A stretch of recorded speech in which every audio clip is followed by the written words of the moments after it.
Hare Krishna, dear devotees, please accept our humble obeisances. All glories to Jagat Guru Shri Prabhupada. All glories to the Samad Vaishnavi devotees.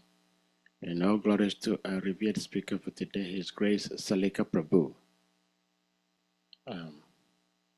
Well, devotees, a new week is begun. Today is Monday. And we have our own SALIKA PRABHU who is speaking to us today from the Transcendental Srimad Bhagavatam. So, Sri SALIKA Prabhu, we may put the verse on the screen, and then you may begin. Hare Krishna.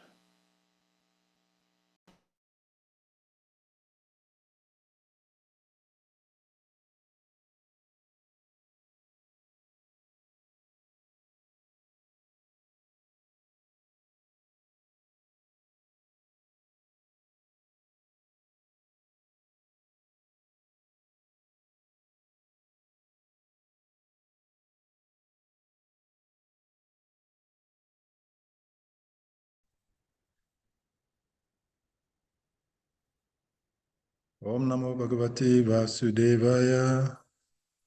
Om Namo Bhagavate Vasudevaya.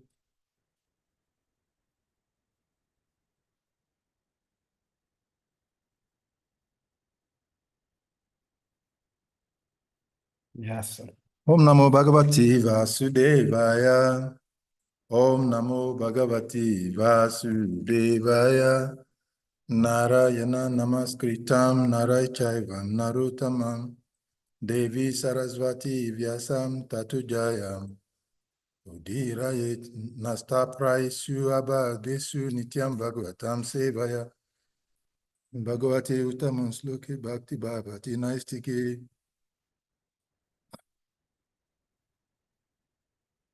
Before reciting the Srimad Bhagavatam, which is a very means of conquest, one should offer respectful obeisances unto the personality of God and Narayan. Unto Narayan Rishi, the supremest human beings, unto Mother Saraswati, the goddess of learning, and unto Srila Vyasadeva, the author, by regular attendance in classes on this Bhagavatam, and by rendering of service to the pure devotees. All that is troublesome to the heart is almost completely destroyed. And loving service unto the personality of God, that who is praised with transcendental songs, is established as an irrevocable fact. So, welcome to today's Srimad Bhagavatam class. Today is the 12th day of the month of August, the year 2024. And we continue our reading from third canto of the Srimad Bhagavatam. We are reading chapter 2, today text number 7.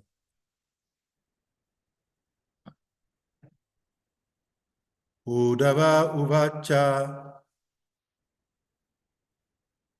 Krishna Dumani Nimlose Grineshu Ajakarina A Kim Nuna Kusalam Bruyam Gatasrishu Grieshu Haham Udava Uvacha Krishna Dumani Nimloche Grineshu Ajagarina Haha Kim no na kusalam bruyaham Gata Srishu Krieshu Haham Udava Uvascha Krishna Dumani Nimiloche Grinechu Ajagarina Ha Kim no na kusalam bruyaham Gata Srishu Grieshu Haham.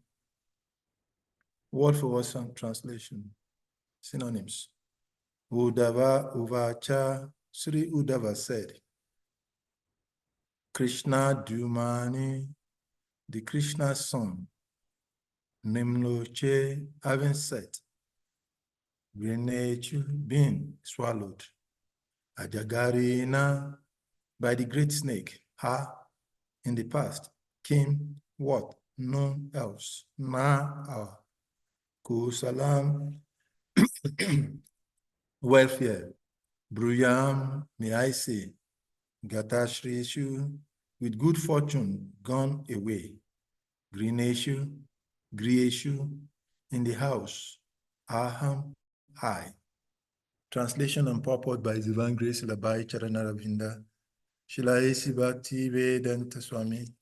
Patita Pavan Jaga Guru Sevdev Shila Prabhupada Ki Jai.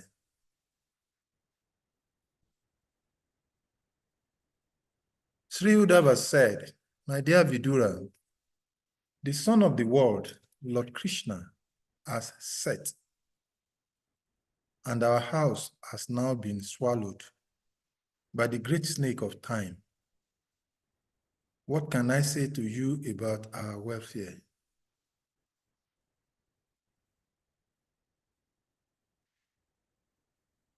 Purport by Srila Prabhupada. The disappearance of Krishna's son may be explained as follows. According to the commentary of Srila Vishwanath Chakravarti Thakur, Vidura was struck with great sorrow, and when he got the hint of the annihilation of the great Yadu dynasty, as well as of his own family, the Kuru dynasty, Uddhava could understand the grief of Vidura, and therefore he first of all wanted to sympathize with him by saying that after the sunset, everyone is in darkness. Since the entire world was merged in the darkness of grief, neither Vidura nor Uddhava nor anyone else could be happy. Uddhava was as much aggrieved as Vidura, and there was nothing further to be said about their welfare. The comparison of Krishna to the sun is very appropriate. As soon as the sun sets, darkness automatically appears, but the darkness experienced by the common man does not affect the sun itself either at the time of sunrise or of sunset. Lord Krishna's appearance and disappearance are exactly like that of the sun. He appears and disappears in innumerable universes. As long as he is present in a particular universe, there is all transcendental light in that universe. But the universe from which he passes away is put into darkness. His pastimes, however, are everlasting.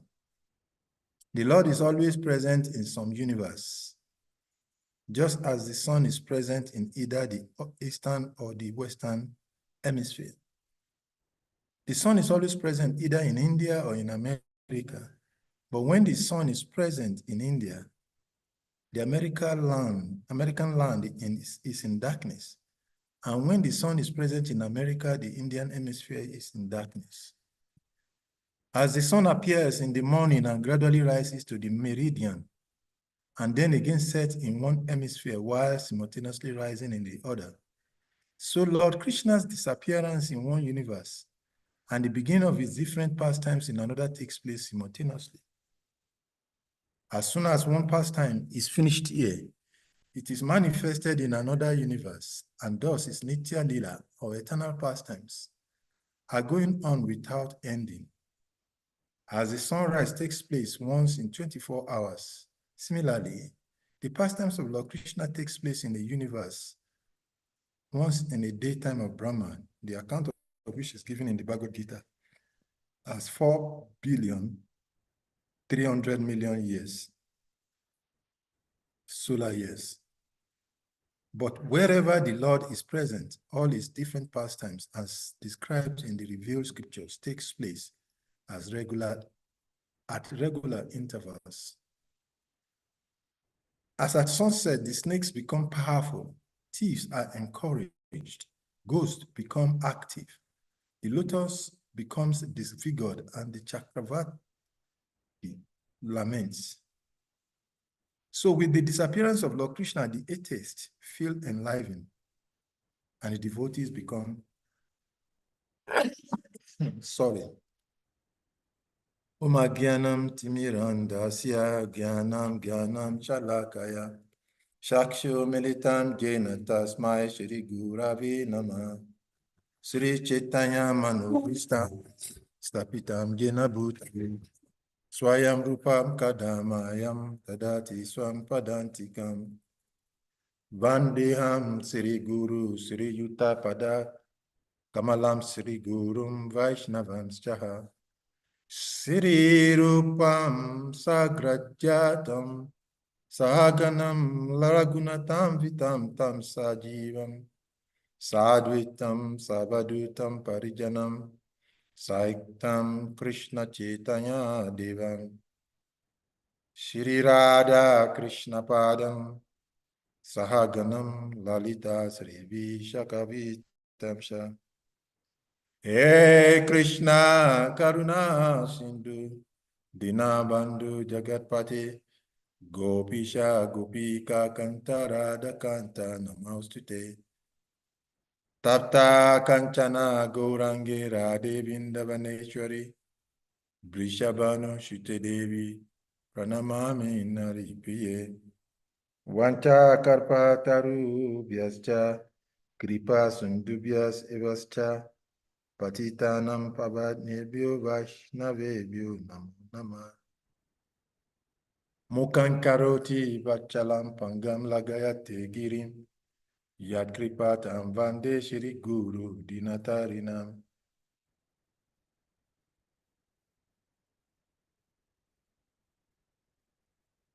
Jai Sri Krishna Chaitanya Prabhu Nityananda Shri Advaita Gadadhar Srinivasadi Gaura Bhakta Vrinda. Hare Krishna Krishna Krishna Hare Hare Hare Rama Rama Rama Hare Hare Hare Krishna Krishna Krishna Hare Hare Hare Rama Rama Rama Hare Hare Hare Krishna Krishna Krishna Hare Hare Hare Rama Rama Rama Hare Hare Hare Krishna Krishna Krishna Hare Hare Hare Rama Rama Hare Hare.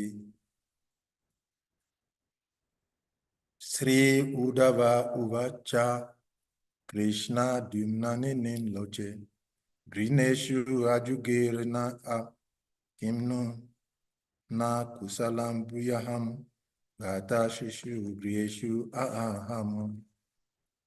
Sri Uddhava said, my dear Vidura, the son of the world, Lord Krishna said, and our house has now been swallowed by a great snake of time. What can I say unto you about our welfare? Hare Krishna. So once again, we welcome the devotees to this transcendental auspicious moment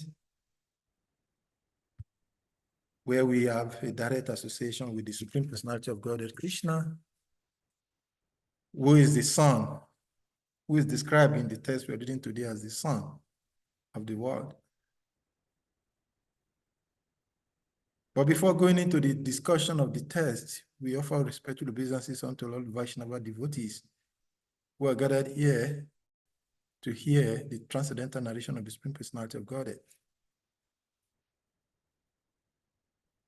And we pray that by their mercy, we shall be able to render the service of speaking the glories of Krishna as narrated by Sukadev Goswami in this particular chapter, where we are having a conversation between Uddhav, the great devotee of the Lord,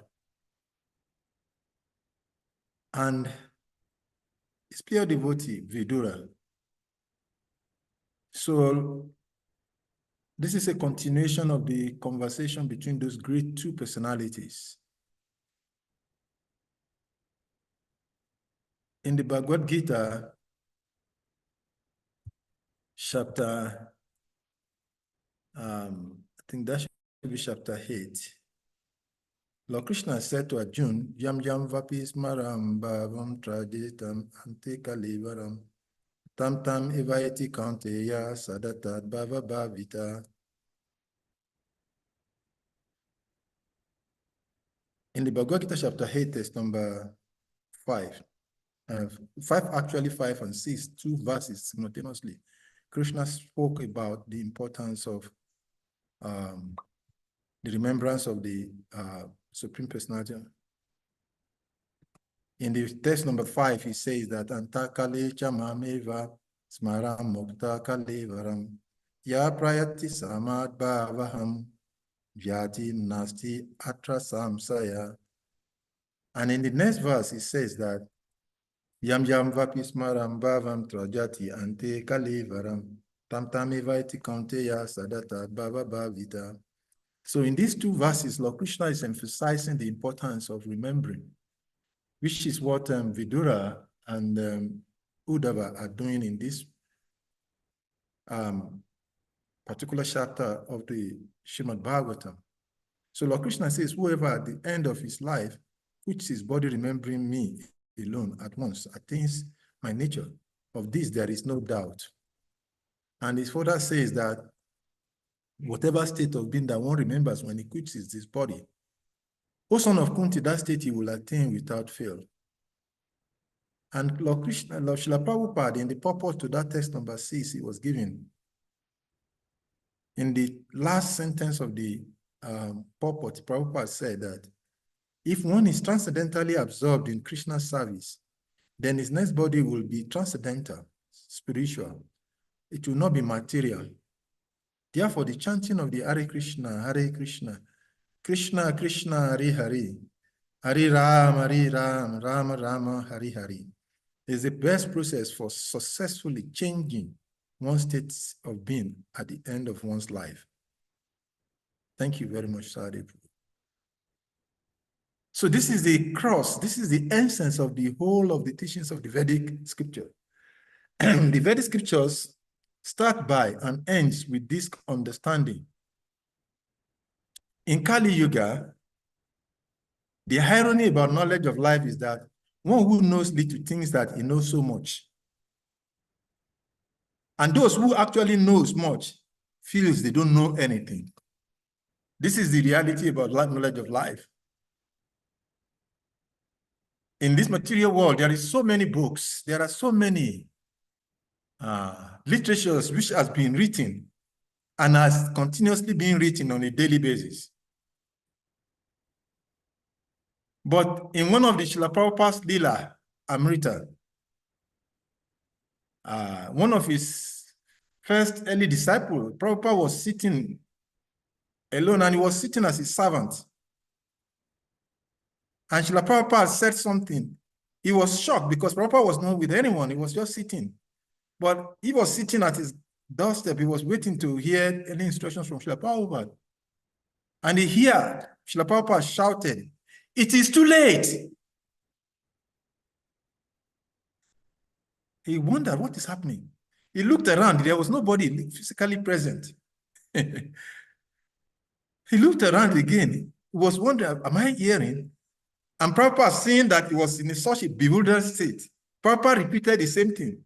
It is too late. And so out of curiosity, he ventured to ask Prabhupada, what are you saying? What is too late?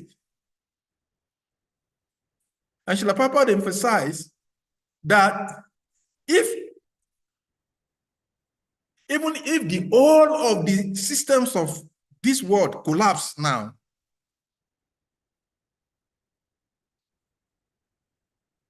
if the materialists at this moment submerge all of the temples, break all the deities, stop all of the preaching work,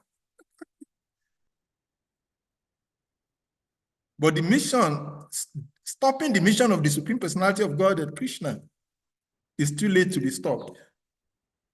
Because the books are already out. And if the scientists, the modern man's exploitation is to minimize every activities of the living entity in so many ways. So they are creating AI, they are creating so many artificial things just to take away the mind of living entity, to engross them in sense gratification, to keep them in the material environment. But Prabhupada said it is too late, because whatever they made Because these books are already out, no one can stop the deliverance of the fortunate souls back home, back to Garden. Because the books are out. So even if somebody in Kali Yuga, one of the ways we see so many places in the last couple of weeks, we see so many violence across the globe, different places, riots. It is happening in Nigeria, it's happening in UK, it's happening in Bangladesh, it's happening in Slovenia, it's happening in Venezuela. So many places across the globe. Simultaneously, there's a protest trying to break everything down. And in some of our temples, also in India, in Bangladesh, the temple is being attacked. So even if all of these temples, even if all of the devotees are checked, in Russia, we see that the Russian government says no one can come here and come and preach. So even if the preaching activities of Krishna consciousness is checked everywhere in the world, Papa said it is too late. Because these books are out and no one can check them. Because somehow or other, somebody will pick up these books. So here, we are reading in the Srimad Bhagavatam. How can one hide Lord Krishna? Here, we are hearing the narration. Uddhava just came back from the transcendental plane, and he came back to the material experience, and he's trying to speak with Vidura. And he was narrating to Vidura, my dear Vidura, this is what has happened after the battlefield of Kurukshetra. And Vidura heard the hint, realizing that everything is like wind up. So many of his family members has been killed. Lord Krishna has departed. And naturally, a devotee feels so sad. Why is he sad? There's a beautiful verse in this same third canto of the Srimad Bhagavatam. It's a kind of an oxymoron. In the last three, in the lamentation of Mother Devauti, in the this same third canto, chapter 23, when we read the last three texts, there are very beautiful points that is expressed in the lamentation of Mother Devauti. In the text number 56, starting from 55, there are three texts which relates to what we're discussing here. Mother Devauti says, association for sense gratification is certainly the path of bondage, but the same type of association performed with a saintly person leads to the path of liberation, even if performed without knowledge. So here, Mother Devauti is giving, and Vidura is so sad. But that lamentation, that sorrow that is being expressed is completely of a different nature.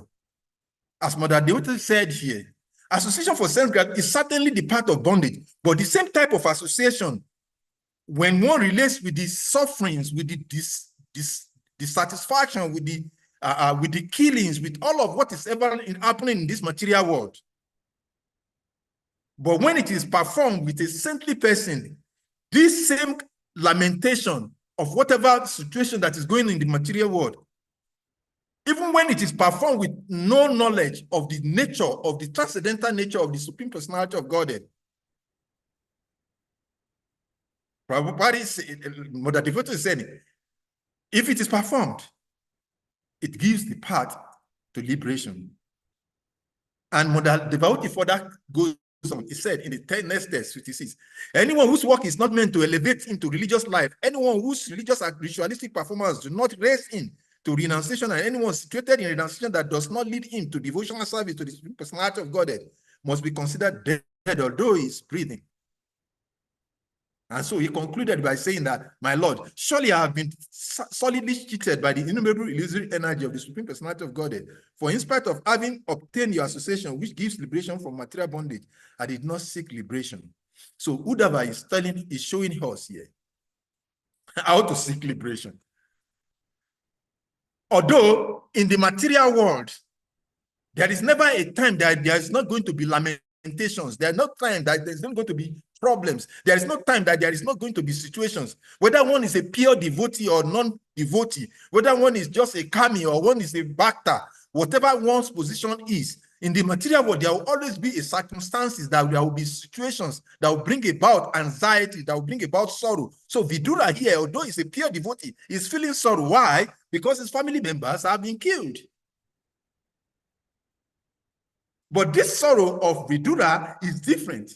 Why is it different? Because it is connected to the Supreme Personality of Godhead. So such lamentation, such sorrow, Prabhupada is explaining here, according to the statement of Mother Devauti, it leads to the path of liberation. So just by hearing this transcendental narration of the Supreme Personality of Godhead, as Vidura and Uddhava are narrating here, he is taking step forward, nearing to the path of liberation. So Prabhupada said in the Uddhava could understand the grief of Vidura, and therefore he first of all wanted to sympathize with him by saying that after the sunset, everyone is in darkness. Since the entire world was merged in the darkness of grief, neither Vidura nor anyone else could be happy. Uddhava was as much aggrieved as Vidura, and there was nothing further to be said about their welfare. So this sorrow is not artificial, it's not imaginary, it is not an illusion. Because separation from a dear one, from a loved one, not to talk of the Supreme Personality of God's association, gives some pains and sorrows. So in the material world, as we try to become a devotee, it is not that we will not experience. Last week, I was planning, upper week ago, 2 weeks ago, I was planning, Jamastami is coming, and I had some engagements, some few things to do in preparation for the celebration. And all of a sudden, on Sunday night, curfew, 24 hours, 7. 24 hours curfew, no movement, you cannot do anything. So as long as one is in this material world, just like Vidura is here, Uddhava is here, in this earth planet, this realistic situation would manifest. Then it was the battlefield of Kurukshetra, but the battlefield of Kurukshetra is ongoing, is continuously going on. So therefore, devotees would never at any time think that there will be stoppage, or there will not be situations there that will bring about sorrow. These are going to be continuously manifesting. And you're not exempted. These things are going to go on. But Mother Devauti, she's telling us, because this is kind of a sorrow, and when it is related to the Supreme Personality of God, it's giving us a lesson. So as a devotee, as we see all of this situation that is manifesting, that is going on in the material world, a devotee of the Lord, why even though he is seeing all of these challenges that is going in the material world, day by day, hour by hour, minute by minute, is stepping towards his liberation, his attainment of the lotus feet of Krishna. Because all of these activities, as Krishna, as it has been narrated in the 12th canto of the Srimad Bhagavatam, they are naturally bound to happen. Because according to the Vedic teachings, we understand that this world goes through 4 cyclic rotation. And because it goes through 4 cyclic rotation, it is only natural that the works of Krishna must come to pass. So a devotee of the Lord is not praying that, God, don't allow these calamities to happen. Let them continue to happen, because they are naturally going to happen. We are in Kali Yuga. But when we see Krishna in this situation that is going on, then one becomes blissful. And that is what takes us to the second paragraph of the Prabhupada. Prabhupada is giving some very interesting comparison of the sun, and as appropriate to this verse. So Srila Prabhupada said in the second paragraph of the purport, the comparison of Krishna to the sun is very appropriate, and as soon as the sun sets, darkness automatically appears, but the darkness experienced by the common man does not affect the sun itself, either at the time of sunrise or of a sunset. The same thing with the devotees, because the devotees of the Lord are not different. When the Lord is leaving this planet, a devotee knows that Krishna never leaves. And so Prabhupada is explaining further in the purport. And he appears and disappears in innumerable universes. As long as he is present in a particular universe, there is all transcendental light in that universe. But the universe from which he passes away is put into darkness. His past tense, however, are everlasting. So a devotee understands this. Krishna never leaves. Although, and Prabhupada gave a very nice analogy here, life experience. When we are speaking now, it is sunset in India, but it is still sunrise in Western world. So the absence of Krishna or his disappearance does not bring about a lamentation. It does not affect the devotees of the Lord. Because a devotee knows that Krishna, in any case, never leaves. Krishna is always present. Whether it is in this, so this is why Lord Chaitanya Mahaprabhu says, Na danam, na janam, na sundarim, kavitam jagad isakamaye, mama jamani, jamani shware, babatal bhakt, ahai to ki. Right.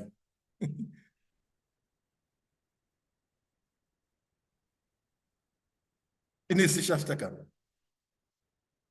And in the last Shastaka, it says, that my Lord, whether you manifest yourself before me, or you make me broken-hearted by not being present before me, I do not care. Why? Because you are my Lord. Eternally. So a devotee of the Lord, whether the Krishna is physically leaving this particular planet to the other planet, whether he is winding up his pastimes here, he's not bewildered, he's not affected by the sorrow, but he experiences the pain of separation, but in a transcendental platform. And that is the beauty of bhakti. That is the beauty of devotional service. Devotional service is so powerful that that when just engage in it, in the fourth canto of the Srimad Bhagavatam, Narada Muni was instructing the practitioners, and in chapter 31, text number 14, he was explaining a very beautiful verse.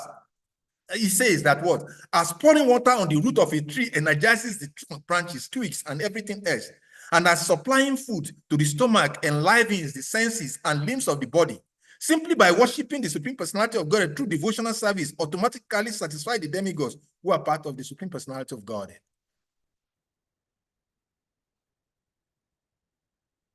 The Supreme Personality of God is pleased. And because the Lord is pleased, the devas are pleased, the devotee is pleased, even in whatever circumstantial situation.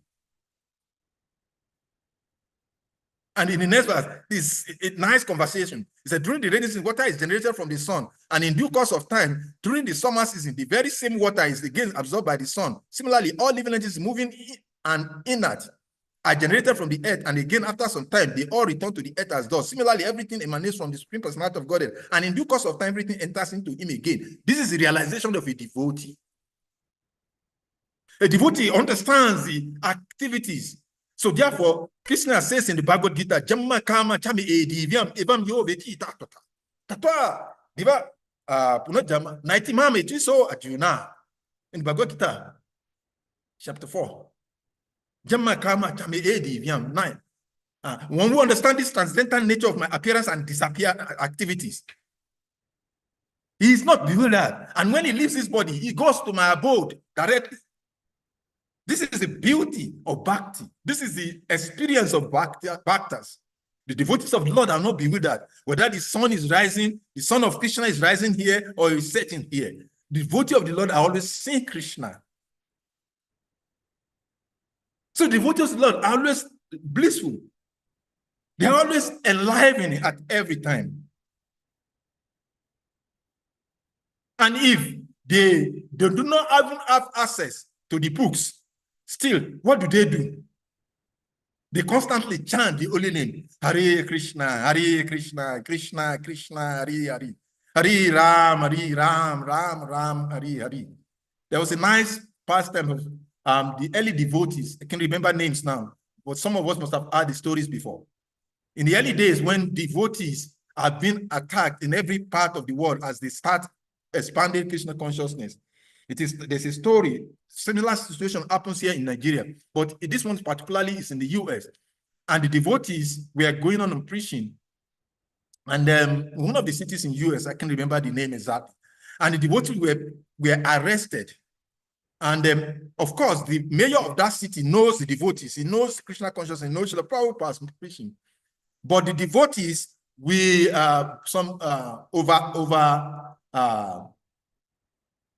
over enthusiastic police force who are non-favorable to Krishna consciousness.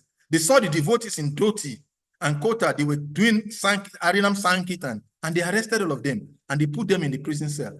But the mayor of the city was not there to rescue them because he was not aware. And the devotees were put in the cell. And when they were put in the cell, the police officers that arrested them, they were thinking, yes, we're going to punish these people today. And when they put them in the cell,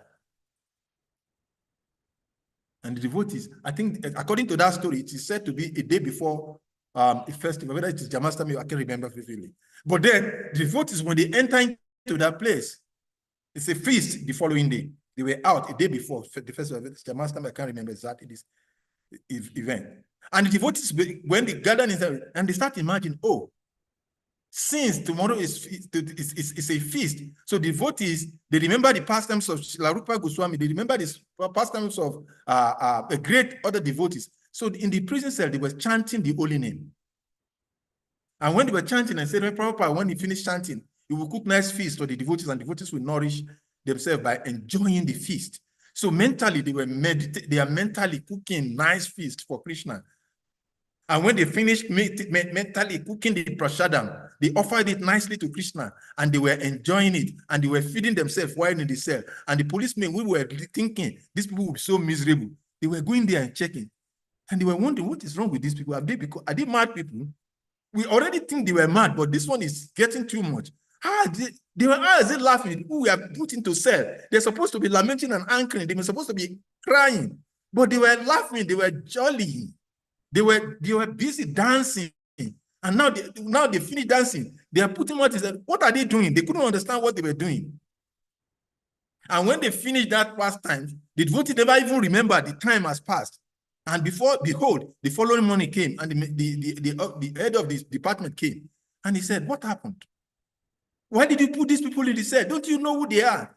And the devotees were released. And the story says that when they get back to the temple, the feast was just about starting. And they came to the temple, and the mental feast they enjoyed, they came and enjoyed the physical one in the temple.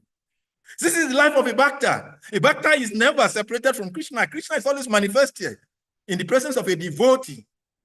And when the devotees like Vidura and Uddhava sit down, and when they are releasing the disappearance of Krishna, they are feeling pain. They are enjoying something which is not externally manifested to those who are non-devotees. Because the bhaktas, the devotees of Krishna, they are never separated from Krishna at any moment. They are always absorbed in Krishna. So Krishna for them is never lost. He's never gone. So therefore, whether it is sunrise of Krishna or setting of Krishna, or whether the sun is setting or rising, the devotees are always engaged in Krishna consciousness. And Srila Prabhupada said further in the purport, in the third paragraph, he said that as the sun appears in the morning and gradually rises to the cloud meridian and then again set in one hemisphere, while simultaneously rising in the other. So Lord Krishna's disappearance in one universe and the beginning of his disappearance, different pastimes in another takes place simultaneously. As soon as one pastime is finished here, it is manifested in another universe. And thus, its Nitya Lila, or eternal pastimes, are going on without ending. As the sunrise takes place in 124 hours, similarly, pastimes of Lord Krishna takes place in a universe once in the daytime of Brahma. the account which is given in the Bhagavad Gita, that is chapter 8 of Bhagavad Gita, as 4,300,000,000 years, solar years. But wherever the Lord is present, all his different pastimes are described in the revealed scriptures.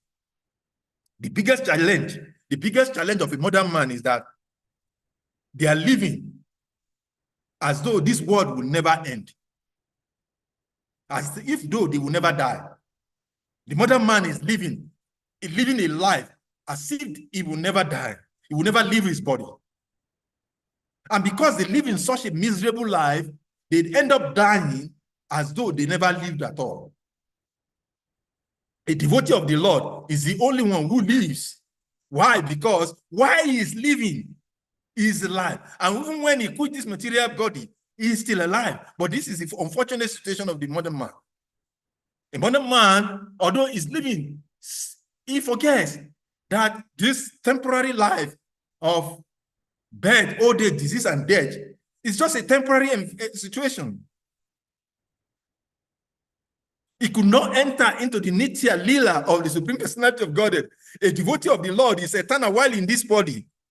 And when he quits his body, he remains eternal. He's never affected by the changes.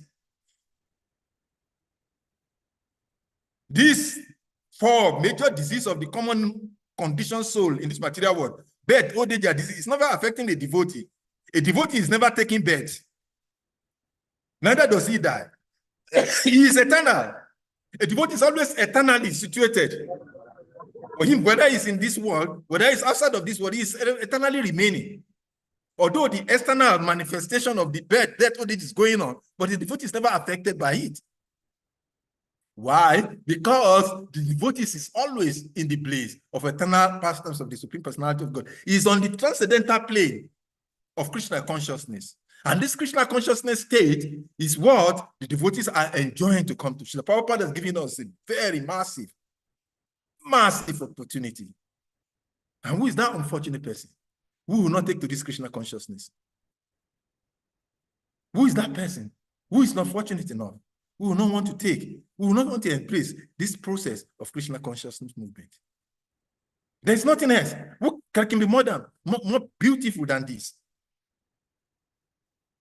In an ideal civilization, those who are intelligent, they understand what life is. So they live life in full blissfulness. What is that life of full blissfulness? A life engaged in Krishna consciousness. This is the life of a devotee. The world leaders today are opposite of what a leader is supposed to be. So they create an imbalance in their lives and in the lives of the citizens of the world. And the devotee of the Lord, like Srila Prabhupada and the previous acharyas, they come here to interrupt that imbalance in the lives of the modern man. And we are descendant of those generation of great souls. So therefore, devotees are enjoined. Let us live this Krishna conscious life fully, because everyone is attracted to beautiful things. And whoever is attracted to this beauty of Krishna consciousness, live a balanced life in this material world. So let us enjoy this Krishna conscious life. Let us have this enjoy this blissful life. Because just like a virus is contagious, this Krishna consciousness is very contagious, but we will not be able to affect the world or the community where we stay in if ourselves are not carriers of this Krishna consciousness. Our Krishna consciousness is so potent, is so powerful that whoever sees us, whoever hears us, whoever talks with us should become infected with the virus of Krishna consciousness and become happy. A devotee of the Lord is never unhappy at any time. Because why? He is absorbed in Krishna and in Krishna consciousness. One who is not a devotee is as good as dead in this lifetime. And when even he dies, he's never happy. So therefore, they are devotees of the Lord. Let us dive deep into this ocean of Krishna consciousness. Let us dive deep into this ocean of nectarian lila that is being shared by the previous chariots and Srila Prabhupada has made available to us in this Srimad Bhagavatam. The Mahatmas, Vidura, and Uddhava here are benedicting us by sharing this nectarian conversation. And Prabhupada ended the purport by saying that as at sunset, the snake becomes powerful, thieves are encouraged, ghosts become active, the lotus becomes disfigured, and the Chakravaki laments. So with the disappearance of Lord Krishna, the atheists feel enlivened, and the devotees become sorry. Yes. When there is no presence of Krishna, the devotees of the Lord, they lament. But this lamentation, like Srila Rupa Goswami says, is the real lamentation. Just like we hear in the lamentation of Mother Devahuti. So let us enter into this ocean of bhakti that Srila Prabhupada has given to us through this Srimad Bhagavatam. Every page, every sentence, every text of the Srimad Bhagavatam is the song given to this. There are so many various verses. It is mentioned, like what Sukadev Goswami said, when we understand the beginning of the Srimad Bhagavatam, the sages were all, they were looking for solution to the darkness that is being set here. And when that darkness engulfs this material world as a result of the absence of the Lord, when the material leaders of this world become so enlivened by the manifestation of Kali, this light of Bhagavatam descended. And those who are fortunate, they see light in the darkness of this present age of Kali. This is the beauty of devotional service. So dear brothers and sisters, let us just take advantage. And the process is not difficult. Maharaj Parikshit, he asked Sukadev Goswami a very salient question. That this age, so much of battlefield of Kurukshetra is going on. So much fault out there has been described. What is the solution? And Sukadev Goswami said, Cloud ocean ide rajan, astiye ko mahaguna, kitana riva kishnasya, mukta sangat paramvrajeti. That is the only key to happiness. This kirtan, this chanting of the holy name of the Lord, Hare Krishna, Krishna Krishna, Hare Hare, Hare Ram, Ram Ram, Hare Hare. This Mahamantra has the affinity, has the capacity, has the potency to destroy all of the sorrows that is manifesting in the material world and in our individual lives. Hare Krishna. I will stop here so that we can give room for conversation, questions, comments, contributions, corrections, if there are any. Thank you very much for giving the opportunity to serve in this capacity. Hare Krishna. Hare Krishna. Thank you so much, Prabhuji, for such wonderful and fiery Krishna Katha. Dear devotees, if anyone may have questions, realizations, comments, you may want to ask or share, please indicate by using the hand emoji, and if you ask to unmute to speak or ask your question.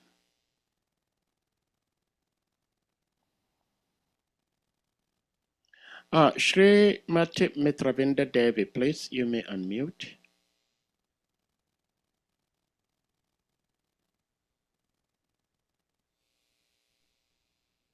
Haribol, Hare Krishna. Hare Krishna. Sorry, I have to step into another area. I just wanted to say thank you for, again, this platform. And my question is regarding bhakti, this beautiful gift that Krishna affords all living entities.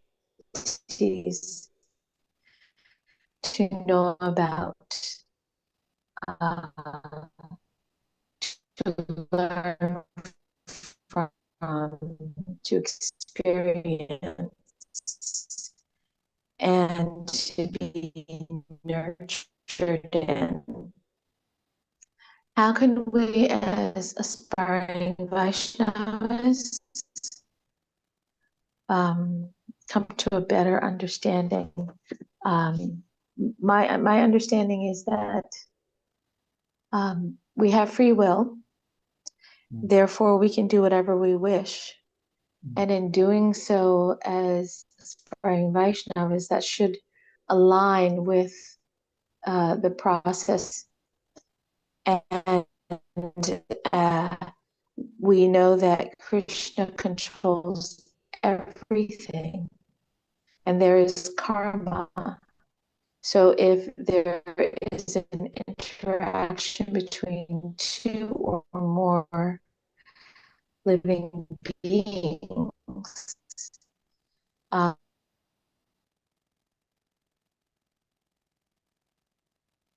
Ravinder Devi, you're breaking up. I think even it though is. karma has its place, is it not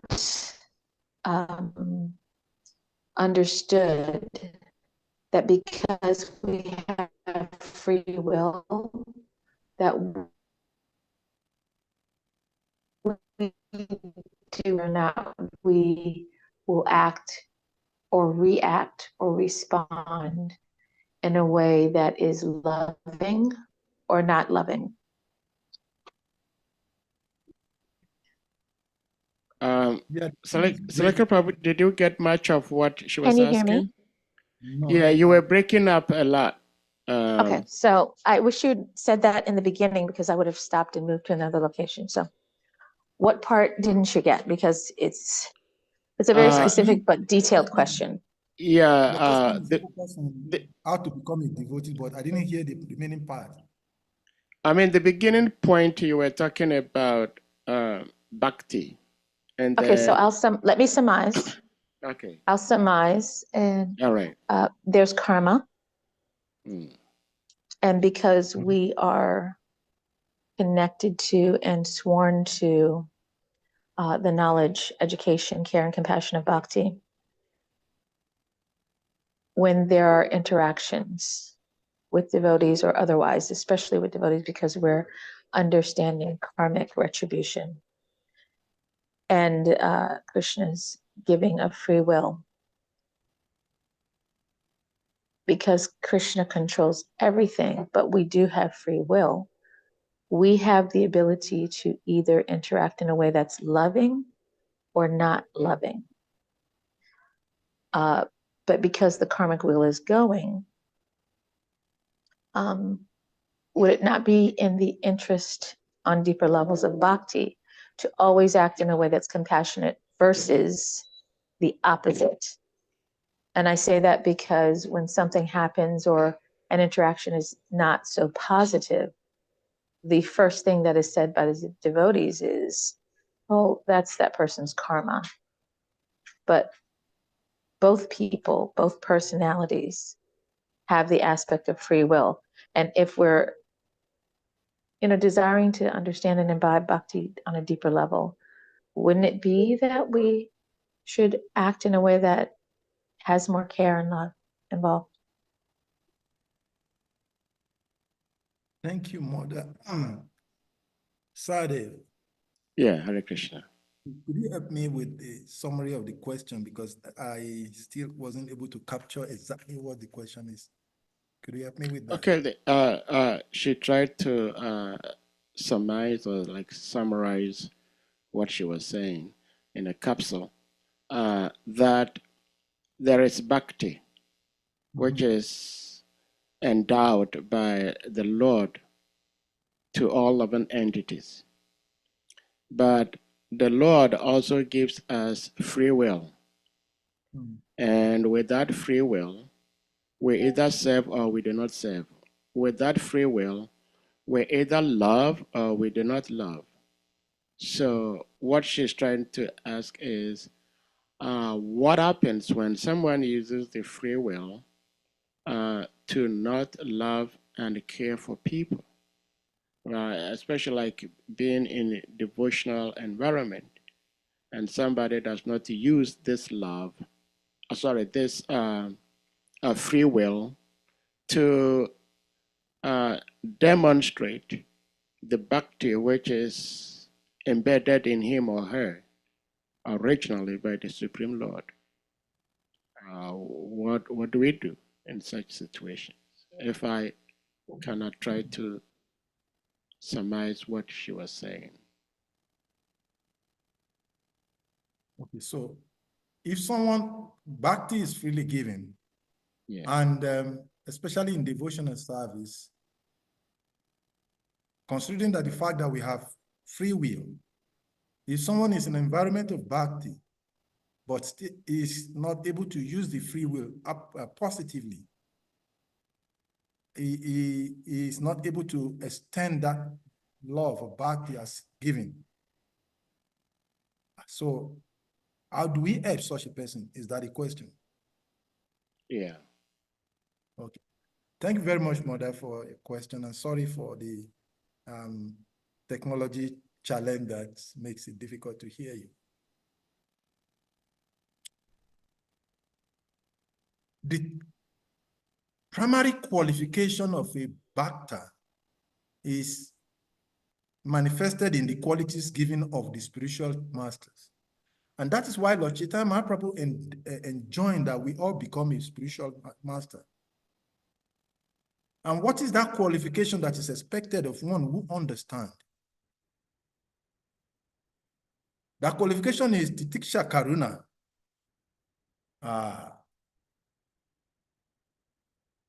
One should be able to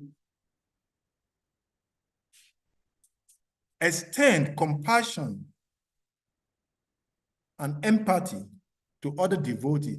That is what Prabhupada did.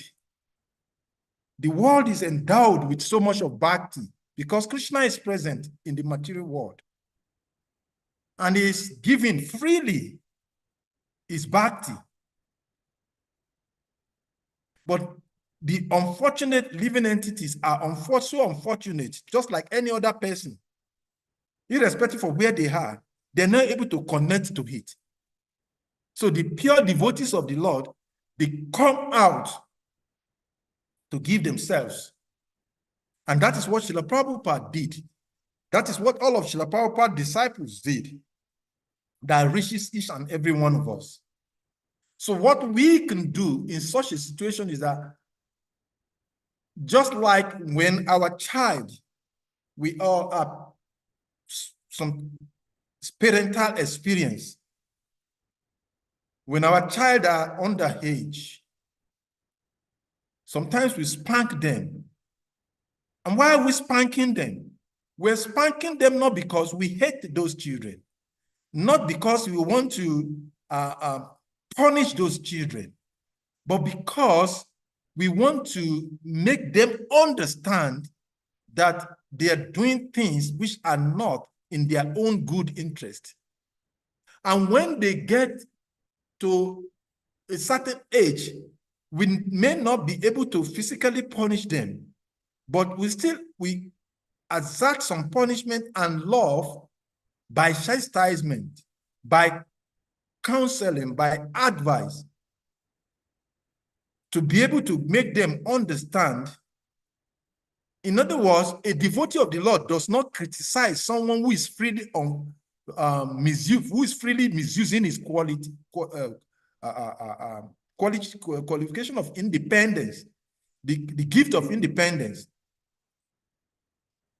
In material sense, what majorly you see is that when someone, even in the path of bhakti, is misbehaving, is committing offenses, is misusing the free gift of Krishna in his minute independence to choose whether to or not to love him.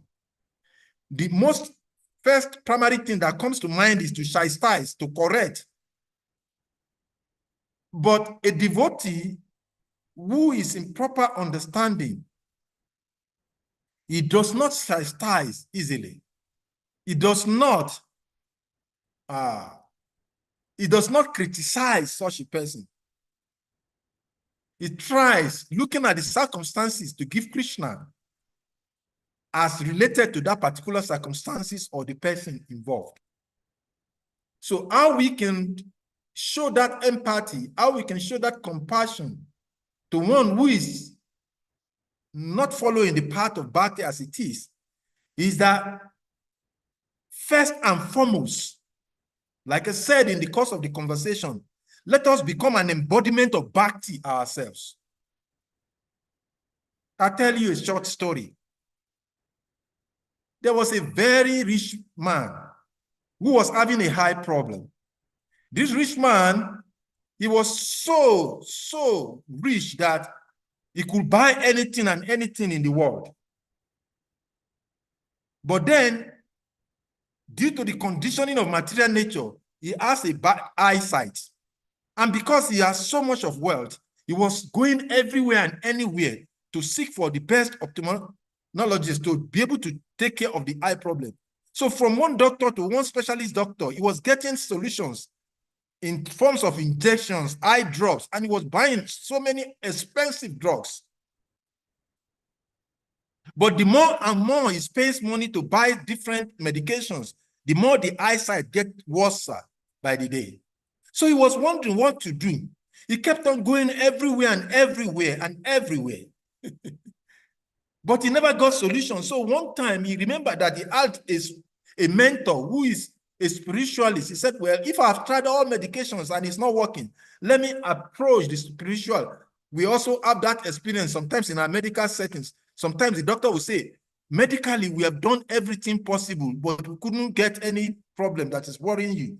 And we have done everything medically right, but you're not getting ill. So maybe probably if you have faith in God, please pray to God. So this rich man found himself in that situation. So when, after spending so much money, traveling different parts of the world, he could not get solutions. So if he approaches spiritual mentor, and he has the spiritual mentor, I having such a bad eyesight, and it's getting worse by the day, despite all my spending of money, going to different countries. I can spare any amount of money. Please, do you have any solution for me? And the spiritual mentor told him, oh, if only you can do one thing, your eyesight will become improved and better. And he said, well, what is it? Tell me, I'm going to be able to do it. I will be ready to do it. And the spiritual mentor told him, okay, just make sure that whatever you look at is green in nature. Whatever you look at, make sure that you don't see anything other than green. And when you see only that, your eyesight will improve. And being a wealthy man, the first thing he did, he forgot to behave like a June. And he was thinking, oh, I have so much money. So he called all his servants. Oh, my mentor has given a medication. And he said, such a simple thing. And he said, please go to the paint industry, buy whatever green paint they have, order for more. And he painted the whole of his environment. Whatever plants that is in his compound that is not having a green nature, he said, cut them off. Make sure that everything is green bush. And the whole of his wall, the bed, the bedstead, the cup, the plates, everything was painted green. The wall was painted green. And he made sure that even if somebody was to come into him, himself, he abandoned all his clothes. Whatever clothes he has, he makes sure that they are green in nature. And all of his servants, they wear green clothes. Not only that they wear green clothes, they wear green overall to cover their face so that you will not see their black or white face. And interestingly, after some few days, he started getting improvement on his eyesight. And he said, oh, my guru is doing very wonderful. His instruction is so powerful. And I don't want to go. I cannot paint everywhere on the street. Please, could you go to my spiritual mentor and tell him I want to express appreciation to him? And the spiritual mentor came as requested. And when he came, the servant says, no, sir, you cannot, although our master has called for you, but you cannot enter. He said, what is the problem? He said, before you can enter, we have an apron, we have an overall that we will wear to cover you from head to toe because our master cannot see anything other than green. And because your cloth is red in nature, so it will destroy the eye of our spirit, our master. So we have to wear you this green overcoat. And after so much of back and forth conversation, he said, okay, do what you need. At least let me see him. When he gets to before him, he asked him, what is all of this? Your servants do not allow me to come to see you. They said, unless I put on this covering my saffron. He says, Master, you've told me that I cannot see anything other than green. And actually, by looking only at greenery, I started having improvement. So I wanted to thank you for that. That's why I called for you. And the spiritual master chastised him. He said, you are foolish.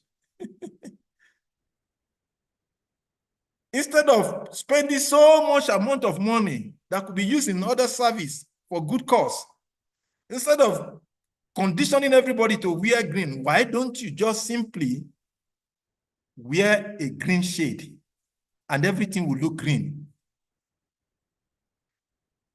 Why all of this trouble, painting the wall, painting the bed, painting the clothes, painting everything? Just put on a green shade and then you'll see everything green.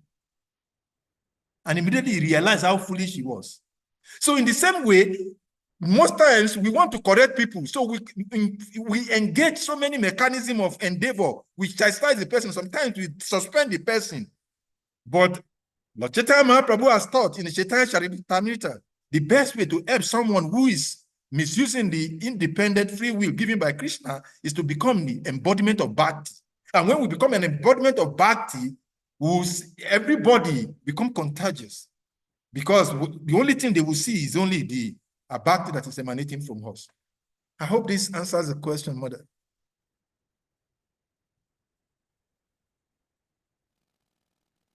Thank you so much. It does. It does. That the aspect of becoming an embodiment of bhakti is truly wonderful to contemplate and hope for myself. I'll speak for myself, and to also see it in the world with others, in interaction, word, deed, and in every way. That's what being Krishna conscious means. Thank you so much, Prabhu. Hare Krishna.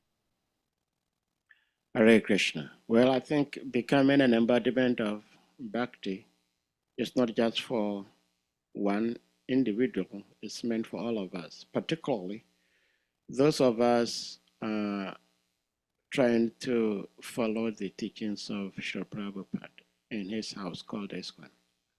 So thank you for the all-important question, and Shri Salika Prabhu, thank you for the response. Anadi Nidanam Prabhu, please, you may unmute.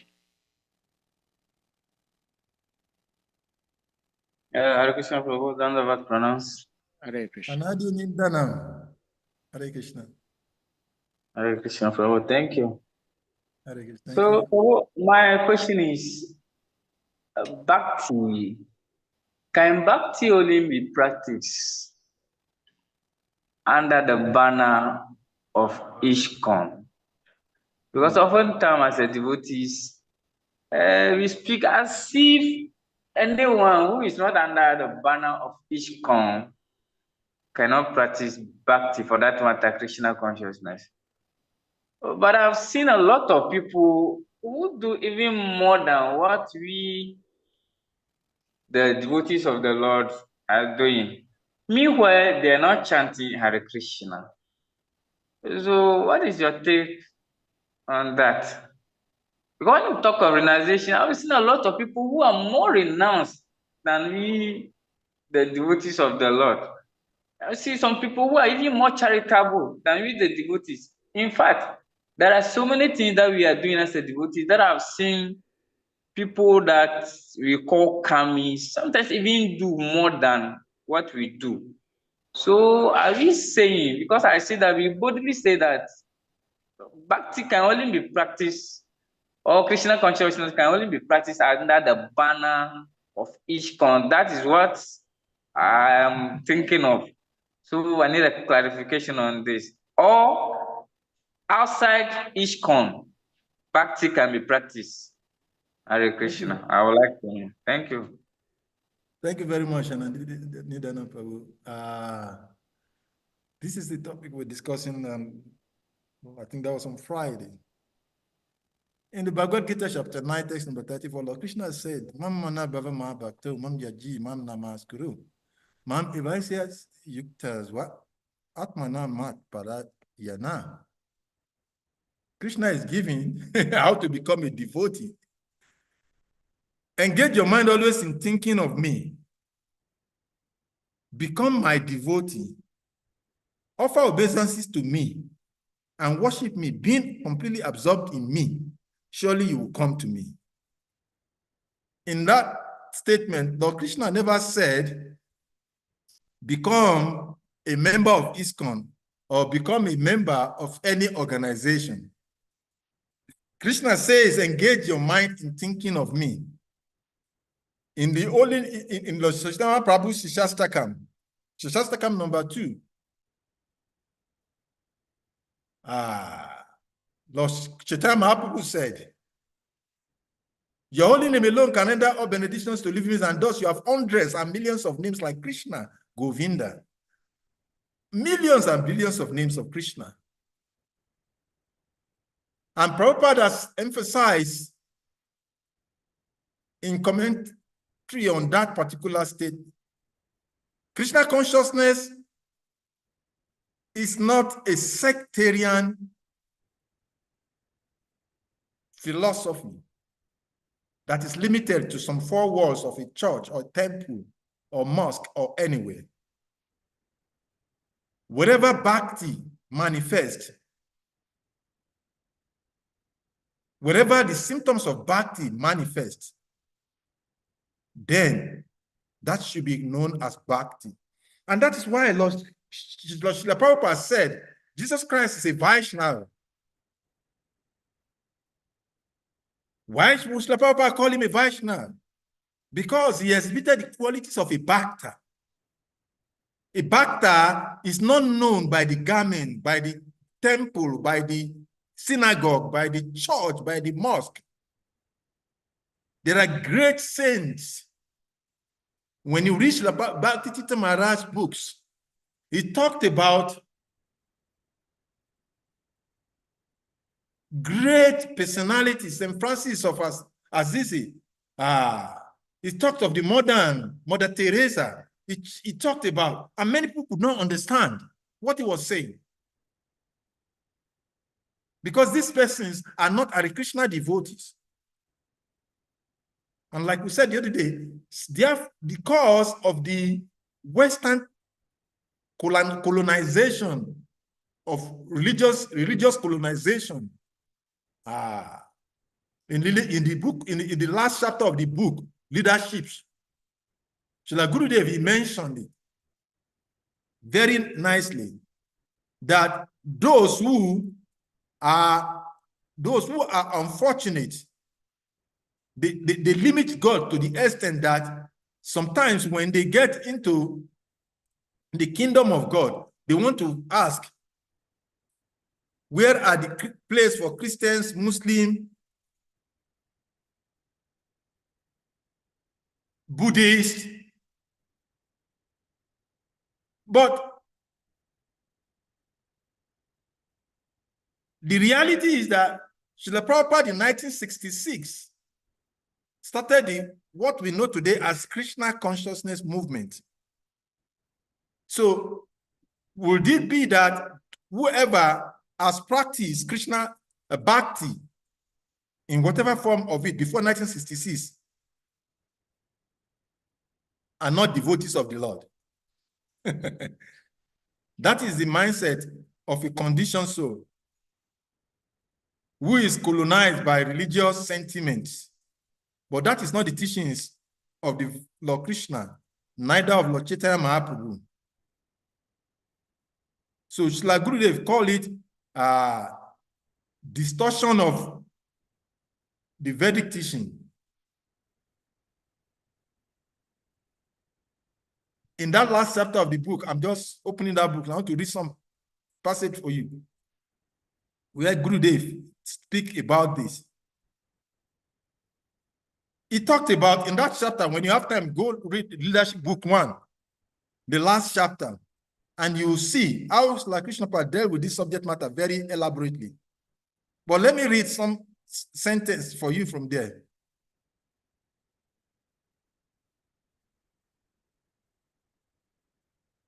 He said in one of the paragraphs, he said, all greatest teachers who will be disturbed to be evaluated in such a way. Actually, the cosmic Christ is present in every tradition. In contrast to the historical figure of Jesus Christ, who is not represented in most other religions, the cosmic Christ is God's all-pervading universal love, the offspring of the mother of Father God. In the Bible, we find the statement, God is love, and he that dwelleth in love dwelleth in God, and God in him. This is why people who practice esoteric Christianity are not disturbed by different religious dogma. They realize that the same loving God, along with his representatives, permeates all religious systems despite different dogma and rituals. The point of this discussion is to demonstrate that the external forms of scriptures and rituals that esoteric religions rely on are confusing and contradictory at best. In contrast, the esoteric practitioners fully realizes that the scriptures, although significant, is only one part of the total picture in esoteric spiritual life. The study of scriptures is accompanied by teachings from authorized practitioners who exemplify the revealed writings and give insight into how they acquired perfection. Unlike esoteric approach, esoteric spiritualists seek direct contact with the spiritual world and helps bring practitioners closer to a state of self-realization. Realize on scriptures alone produce narrow minds and increase in sectarianism and confusion. And it goes on and on and on. Please, I request you, anyone who wants to delve into this subject matter, go and read that chapter. Leadership 1, the last chapter. Guru Dev, he shared so many esoteric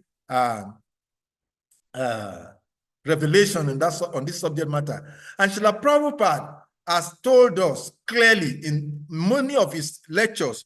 The other day I was sharing a conversation between Srila Prabhupada and the Reverend Father, and how Srila Prabhupada was telling, when you study science of self-realization, in one of the interviews, the Prabhupada said, Christ and Krishna is not different.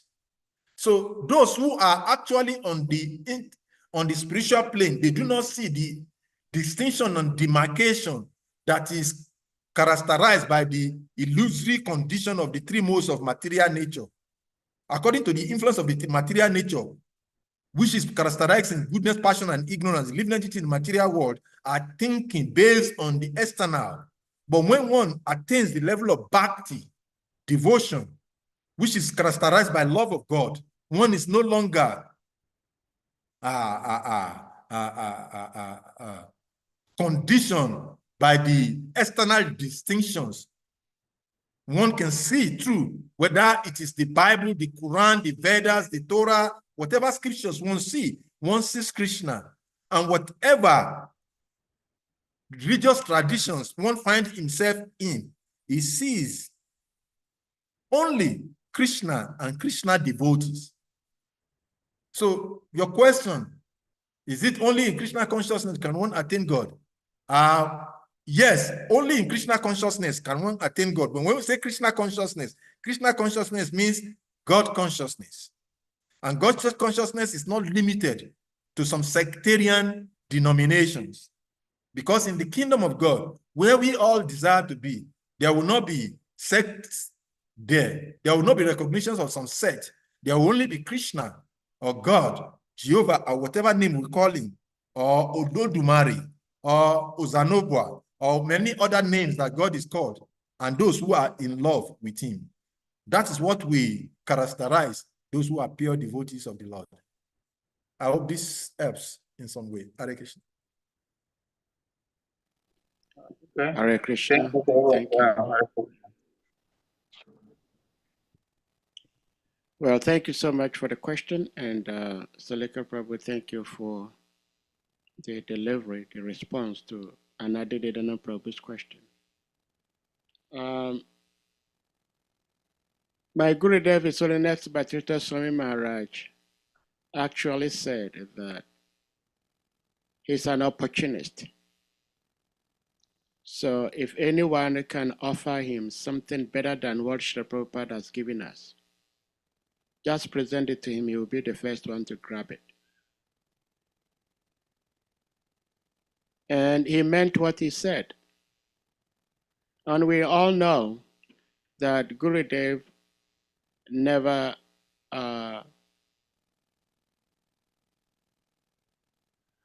minimized any tradition or looked down on any tradition. Those who are trying to be real devotees of Krishna know that everyone trying their best to serve God, they are all devotees of God. We may not be practicing the same way, but we're all serving the same Lord. Absolutely. But there is no doubt that there cannot be any better, clearer, vivid, higher way of approaching God than what Srila Prabhupada has given. And that is why Bhaktivinoda Maharaj said, if anyone can offer him something better or higher than that, just give it to him and he will be the first one to grab it. Christians, they're worshiping God. Muslims, they're worshiping God. Traditionalists, they are all worshiping God. But what Srila Prabhupada has given us is far, far, far superior. That does not mean that those practicing it are superior to everyone else. Just as someone may be a Harvard University graduate, does not mean that he is better than some unrecognized university. So we have the best opportunity to become the most wonderful devotees of the Lord. It's up to us how we utilize it. If we don't utilize it, then it's our problem. But there are some things I would like to highlight. For example, Srila Prabhupada says in Srimad Bhagavatam, Canto 4, chapter 27, text number 24. And in the purport, Srila Prabhupada states something very beautiful in the purport, very lengthy purport. Srila Prabhupada says, thus Jara, the effect of old age, does not harass a devotee. This is because a devotee follows the instructions and the determination of Narada Muni. All devotees are in the disciplic succession stemming from Narada Muni because they worship the deity according to Narada Muni's direction, namely the Narada Pancharatra or the Pancharatrika Vidi. A devotee follows the principles of Pancharatrika Vidi as well as Bhagavata Vidi. Now the question is, where other than what Srila Prabhupada has given us, would you go to find deity worship being observed? They all abhor deity worship. You cannot put any image. But here Srila Prabhupada is saying that Jara, old age, does not harass a devotee because they follow the precepts of Narada Muni. And what is Narada Muni saying? Follow the Narada Pancharatra. That is the deity worship established by Narada Muni, which Prabhupada has given us, that we follow in all of our temples and in all of our homes also. So, like Salika beautifully explained, if anyone thinks that because he belongs to ISKCON, he is the only devotee of the Lord, he is deceiving himself. And if someone also thinks that there is something higher, better than what Srila Prabhupada has given us, that person is also deceiving himself. Except you can offer such a challenge that this thing, that process is higher, better than what Srila Prabhupada has given, which some of us, if not all of us, are open to receiving such a challenge. Hare Krishna. Hare Krishna. Thank you very much, Sadi Prabhu, for that contribution.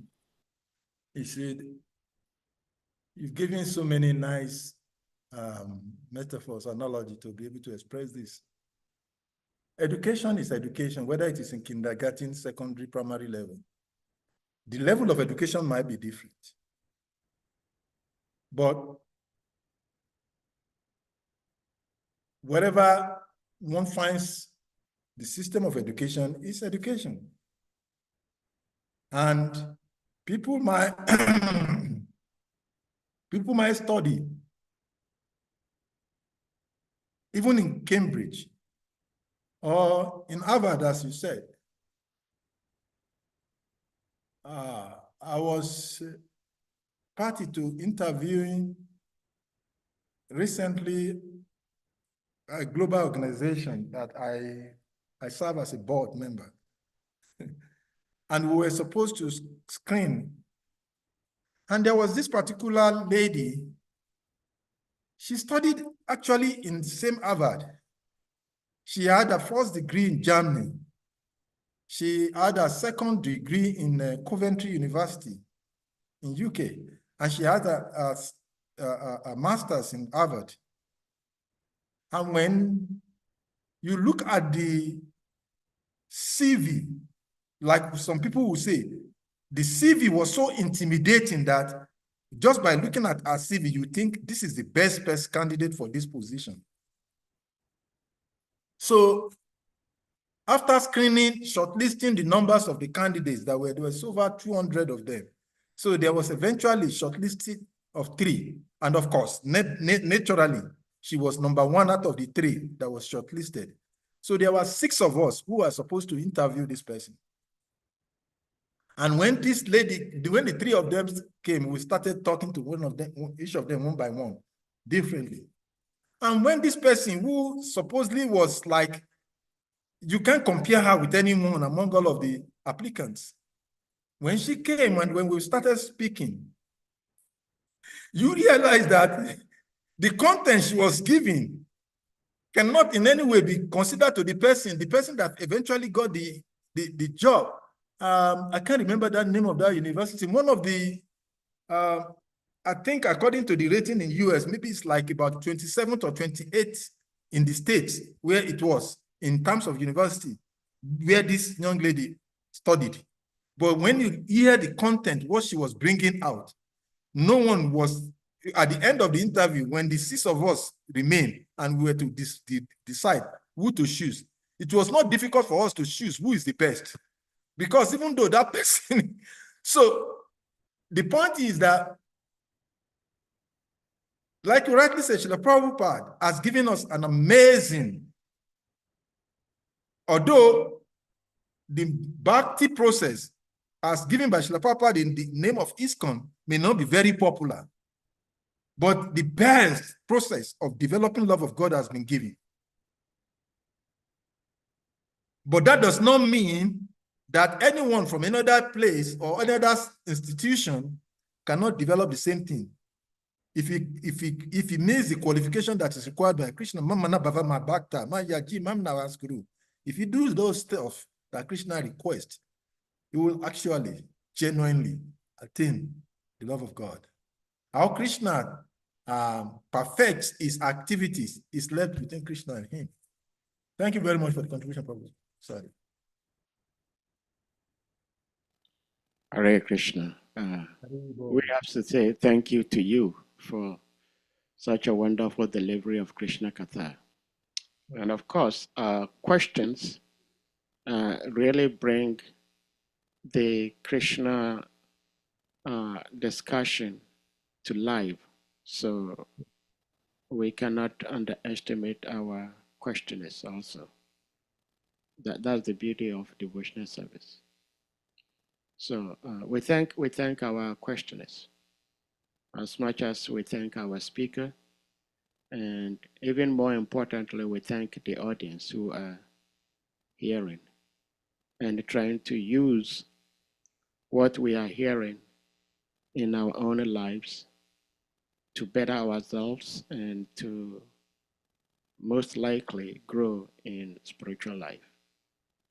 That is the purpose of our meeting here every day, to hear, get purified, and change our hearts and minds that are almost always imbued with materialism, so that gradually we turn our face towards Krishna, who is light, and then we give our back to Maya, which is darkness. So anyone with something to share before we call it a day today? Madhuvan Prabhu, Hare Krishna, please, you may unmute. Yeah, Madhuvan All Prabhu. glory unto let us speak. Hare Krishna. Hare Krishna. Whose lotus feet? Right, there's most of us have feet, but we don't have lotus feet. Well, I do not have the eyes to see. Pardon me. Of all the Vaishnavas. Hare Krishna. Krishna's devotees. Hare Krishna. Yes, please go ahead. So I appreciate you, Sade Prabhuji, when you mentioned that of all the other processes, that the worship, deity worship, is what is more, or what is superior to the other processes. I think we have different levels of yoga practices. We have Jnana yoga, that is part of knowledge.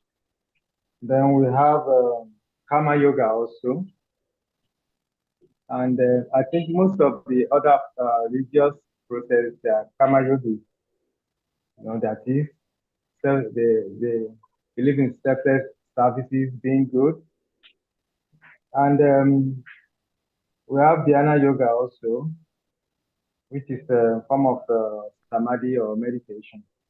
But what makes Prabhupada or ISKCON unique is the Bhakti yoga, which entails deity worship. So, and Bhakti is not peculiar to ISKCON alone. Deity worship has been going on since time immemorial. So, ISKCON is not limited to ISKCON. Like you said, ISKCON started how many years ago? So Bhakti yoga is a practice that has been from time immemorial, and that's why it appears that ISKCON is superior or whatever than the rest. But what Prabhupada teaches us or teaches us, that's why it proves superior to other processes of yoga. Yoga practice is different levels, which all other religious organizations worship God. But above all these levels, I think the worship of the Supreme Lord is superior, and especially the deity, and its worship according to the process put down by the spiritual master. So that's just what I have to say. I don't know if it makes any sense, probably.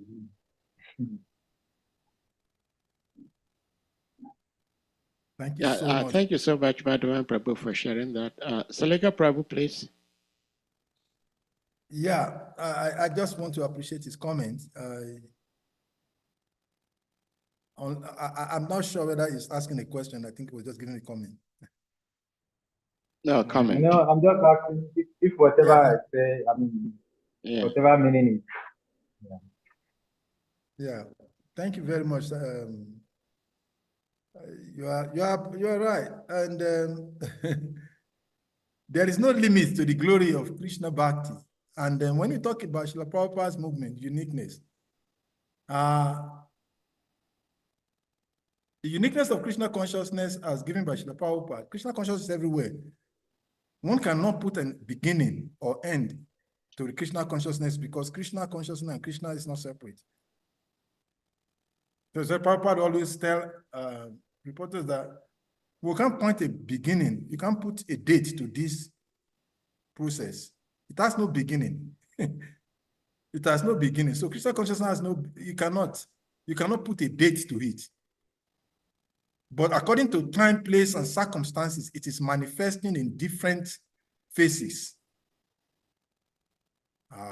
Before Lord Chaitanya Mahaprabhu arrived 500 years ago, just at the beginning of the Kali Yuga, Bhakti, or the process of Krishna consciousness, was almost completely extinct.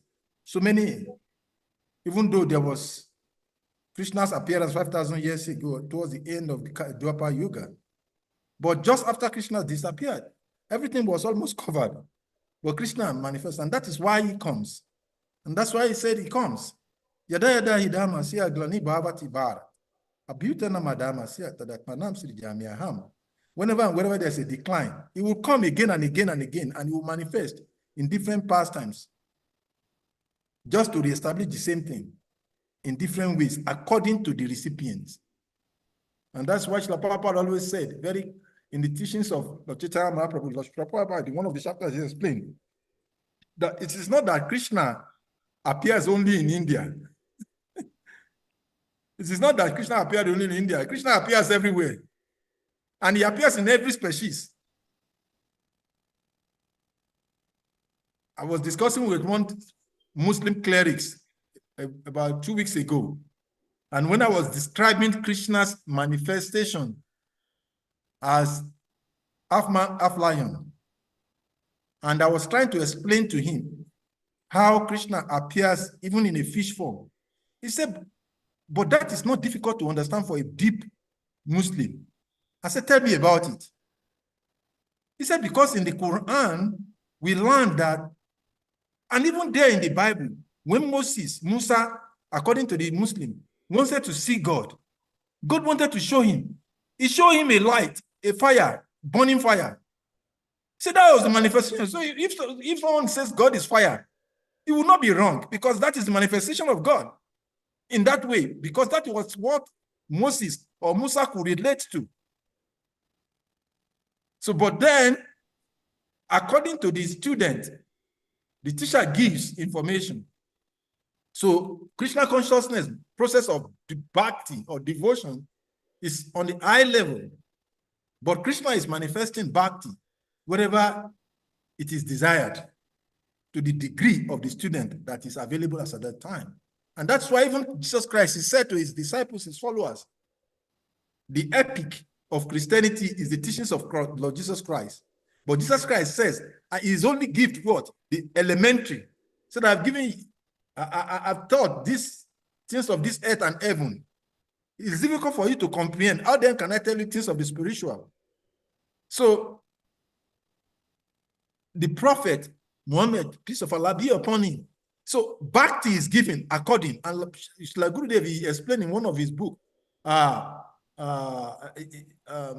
can't remember which of the books that he was writing, that the prophet, peace of Allah be upon him, he emphasizes that there is a different level, a higher level. So, bhakti, even in Krishna consciousness, our realization, our understanding of Krishna is different. A devotee, why is it that even in the Vedic tradition, somebody who has access to Vedic scriptures is attracted to worshiping Durga Devi? Why is somebody considering Saraswati as his or her Ishta Devi?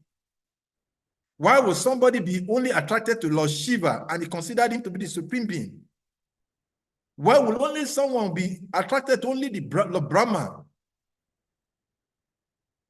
There are some religions that worships only the light and sound of God, and they consider that to be the supreme. So the different levels of realization are dependent on the individuals as they see it. But Krishna is not limited to anyone's perception of it. Krishna is beyond the perception of anyone and everyone. That is what Prabhupada came to give to us. So therefore, we are recipients, and that is why we encourage that each and every one of us should become so deeply embodied into this process of bhakti, and it will radiate everywhere, wherever we go. And like Gurudev said, we will no longer consider ourselves to be a Christian, a Muslim, or a Krishna. We only see ourselves as devotee and part and parcel of Krishna, who is trying to attain his loving service. So thank you very much, Madhavan Prabhu. Prabhupada's giving is unique. Well, Hare Krishna, dear devotees and beloved Salika Prabhu, thank you so much. There are quite a few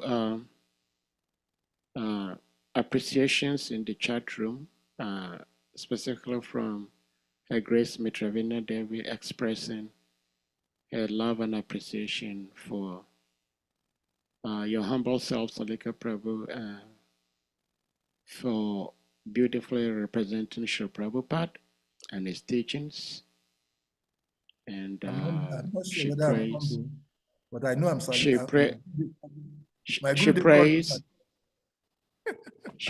prays for divine protection of yourself and your family, which is very beautiful. As devotees, that is what we should be doing. When we see another devotee excelling or doing well, we wish him well and we appreciate him and we wish he could do more or she could do more. So this is the culture of bhakti. So without further ado, we may bring this to a point by humbly requesting all the devotees to kindly unmute, and we all chant Hare Krishna Mahamantra to express our utmost appreciation for our revered speaker, His Grace Salika Prabhu, for such a wonderful delivery of Krishna Katha. So please, you may all unmute. Jai. Hare Krishna, Hare Krishna, Krishna Krishna, Hare Hare, Hare Rama, Hare Rama, Rama, Hare Hare. Vancha kalpa tarabhyascha kripa sindhubhyevacha patitanam pavanebhyo Vaishnavebhyo Namo Anata Koti Namaha. Vaishnava Vrinda ki jai. Jai. Prabhupada ki Jai. All glories to His Grace Salika Prabhu ki jai. Jai. Jai.